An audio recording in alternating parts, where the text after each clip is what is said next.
يلا بينا نعمل الكشري المصري في حلة واحدة، بدون بقى مواعين كتير وبدون تعب وبدون مجهود.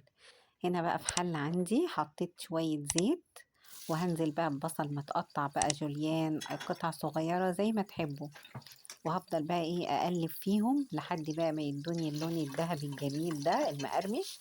انا حطيت البصل بدون نشا بدون دقيق بدون اي حاجة، وهيطلع مقرمش وتحفة. هنا كده تمام خلاص خد اللون الذهبي. بطلعه بقى ايه في مصفى كده، واحاول ايه اصفيه من الزيت بقدر الامكان، مش عايزه يكون فيه زيت كتير. وفي نفس بقى الحله ونفس الزيت بسيب شويه بصل كده صغيرين، وبعدين بقى حمرت شعريه ونزلت عليهم بالرز. وهنا العدس الاسمر نقعته شويه صغير، يعني نقعته شويه وبعدين ايه ضفته مع الرز والشعريه.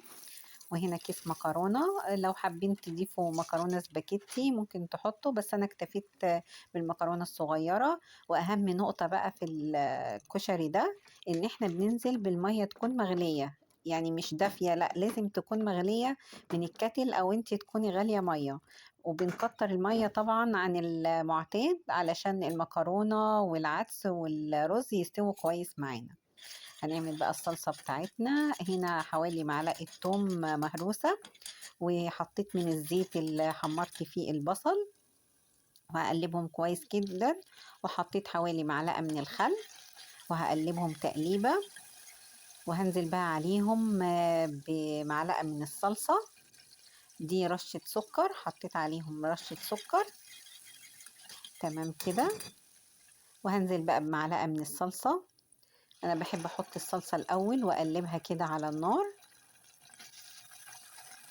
تمام كده.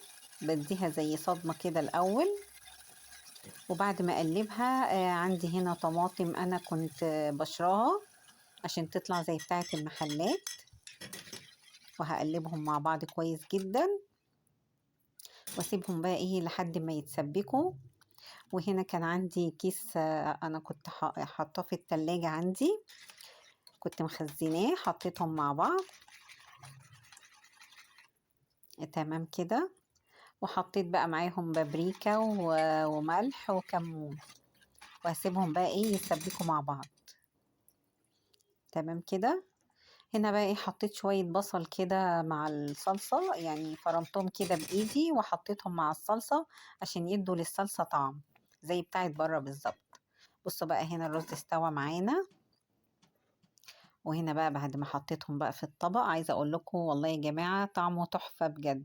والرز زي ما انتوا شايفين كده مع المكرونة مفلفل ومش معجن خالص، عشان ضفنا المية المغلية عليها. يا رب تكون الوصفة عجبتكم وأكون ضيفة خفيفة عليكم، وما تنسوش بقى تدعموني بلايك وشير.